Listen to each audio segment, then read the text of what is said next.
Good morning, my dear students. I am Mary Veronica, your commerce teacher. Now, before entering into the lesson, let us see what is commerce. I think commerce is a new subject for you all. Even though by its name it might be new, but by practical in day-to-day life we are used to it. Yes, in our daily life we are living along with commerce. Commerce means buying and selling of goods and services. In other words, it is also called as trade.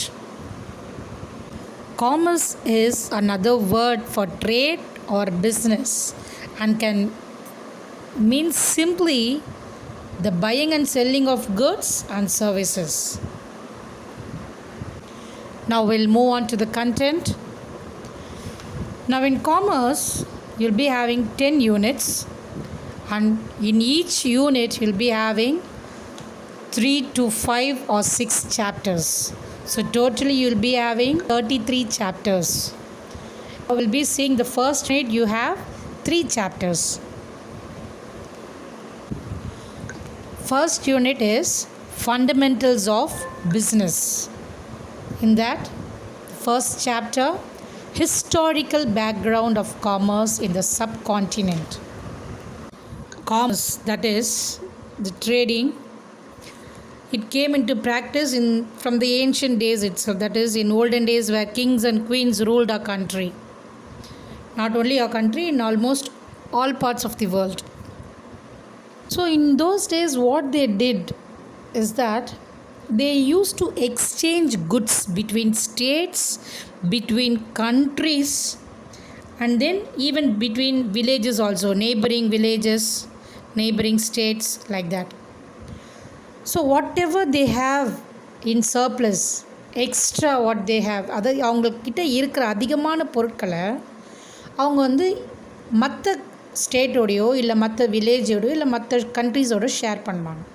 So அவங்களுக்கு என்ன தேவையோ that they'll be getting from other village or state or countries. So this exchange of goods, so here it is clearly mentioned they'll be exchanging goods. Goods is nothing but things, அதாவது பொருட்கள். So when they exchange, these exchange of goods for goods is called as barter system. So in those days and all, no money exchanged for the goods. That and all in a recent period only they followed. So in barter system, it worked on certain conditions, like each party to barter, that is when they exchange goods, they must have surplus stocks. So ஒரு goods அவங்க exchange பண்ணுறாங்க, suppose வீட் exchange பண்ணுறாங்க அப்படின்னா அவங்கக்கிட்ட நிறைய வீட் இருக்கணும். அப்போ தான் அவங்களுக்கு தேவையானதை எடுத்துகிட்டு மிச்சம் இருக்கிறத they'll be exchanging. Then both the buyers and sellers should require the goods each other desperately. அதாவது தரோங்க செல்லருக்கு மட்டுமே வந்து அது விருப்பமாக இருக்கக்கூடாது, அது வாங்குறவருக்கும் அந்த விருப்பம் இருக்கணும். அவருக்கும் வந்து இந்த நம்ம விற்கிற அந்த பொருள் வந்து அவருக்கு நீடாக அவருக்கு தேவையானதாக இருக்கணும். That is double coins. இதுக்கு என்ன சொல்லுவாங்கன்னா டபுள் கோயின்சிடென்ஸ் ஆஃப் வான்ஸ். 2 பேருக்குமே வந்து ஒருத்தருக்கு விற்கிறதுக்கு உண்டான உரிமை இருக்கிற மாதிரி வாங்கிறதுக்கும் அவருக்கு அந்த தேவை இருக்கணும். சப்போஸ் நம்ம ஒரு காட்டன் வந்து எக்ஸ்சேஞ்ச் பண்ணுறோம், காட்டனை கொடுத்துட்டு நம்ம வந்து வீட் வாங்குகிறோமோ இல்லை காட்டனை கொடுத்துட்டு ரைஸ் வாங்குகிறோம், அப்போது நம்ம காட்டன் கொடுக்குறோம் இல்லையா, அப்போ வாங்குறவங்களுக்கு வந்து காட்டன் நீடாக இருக்கணும். ஸோ அவங்களுக்கு வந்து அது தேவை இருக்கவே தான் அவங்க வாங்கணும். நம்ம வந்து அவங்களுக்கு தேவையில்லாத ஒரு பொருளை வந்து எக்ஸ்சேஞ்ச் பண்ணக்கூடாது. So there should be double coincidence of wants. Then buyer and seller should meet personally to effect the exchange. So ஒரு பொருளை எக்ஸ்சேஞ்ச் பண்ணும்போது அங்கே பையரும் இருக்கணும், செல்லரும் இருக்கணும், வாங்குறவங்களும் இருக்கணும், விற்கிறவங்களும் இருக்கணும். So only then they can meet and exchange. அவங்க பார்த்து ஒருத்தர் பார்த்து நான் இவங்களுக்கு தான் என்னுடைய பொருளை கொடுத்துருக்கேன், இவங்கக்கிட்ட தான் நான் வாங்கியிருக்கேன் அப்படின்றது they should know. So now we know what is meant by barter system. In the earliest trading population of India, that is when Indus Valley people were there, they are the one who used the word trade. That is, trade means vanigam. In Tamil they'll say. The word vanigam has been widely used in Sangam literature like Purananuru and Tirukural. So mostly in those literature they'll be using these words. So the Tamil Brahmi inscriptions you all know, the writings on the stones and then in the palm leaves.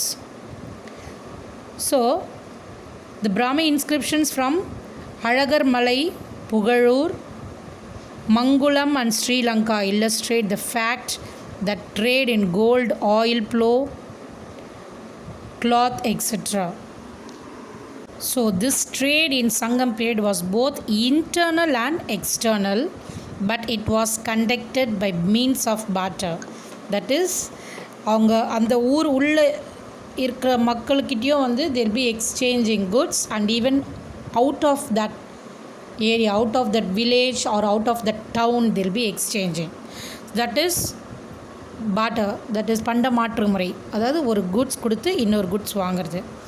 Then trade was one of the major means of linking various regions in the medieval period. At that time it was one of the major means, ஒரு பெரிய மாற்றத்தையே வந்து இந்த trading வந்து உருவாக்குச்சு.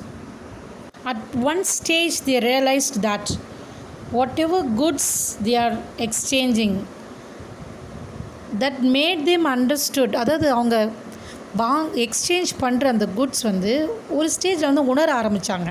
நம்ம வாங்குகிற பொருளுக்கும் நம்ம கொடுக்குற பொருளுக்கும் கரெக்டாக அதோடய வேல்யூ வந்து ஈக்குவலைஸ் ஆகுதா. அதாவது சப்போஸ் எக்ஸாம்பிள் எடுத்துட்டோன்னா, இப்போ வந்து காட்டன் இருக்குது, காட்டன் வந்து இன்னொருத்தருக்கு தராரு.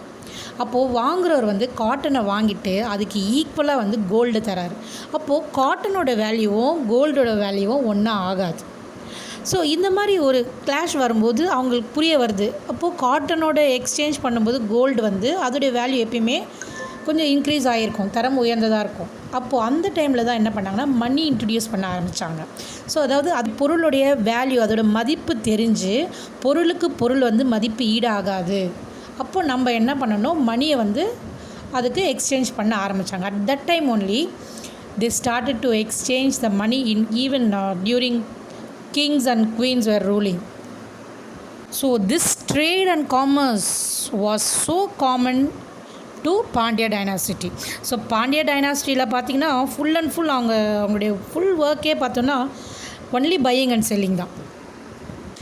So how we came to know all these things is that these informations were collected from the diaries of foreign travelers. So in those days travelers means the one who goes from one place to another. So அவங்க ஒவ்வொரு ஊருக்கு போகும்போது அவங்க அந்த நாட்டோட அந்த tradition, அவங்க culture, அவங்களுடைய ஃபுட் ஸ்டைல், லைஃப் ஸ்டைல் எல்லாமே வந்து எழுதுவாங்க ஒரு டைரியில். ஸோ அப்படி எழுதும்போது they even wrote about this Pandya dynasty. So இங்கே என்னெல்லாம் பண்ணாங்க, என்னெல்லாம் ட்ரேட் பண்ணாங்க, how the people were living, who all visited this place. So that everything in detail they have written. அதில் பார்த்தோன்னா ட்ரேட் இன் காப்பர், அவங்க வந்து நம்ம பாண்டிய டைனாஸ்டியில் வந்து காப்பர் ட்ரேட் பண்ணாங்க, cloth, salt, flour, sandalwood, fish, pearls, etc. Now where they'll be exchanging, அப்போது இந்த ட்ரேட் வந்து எங்கே நடக்கும்? So they'll be having certain place.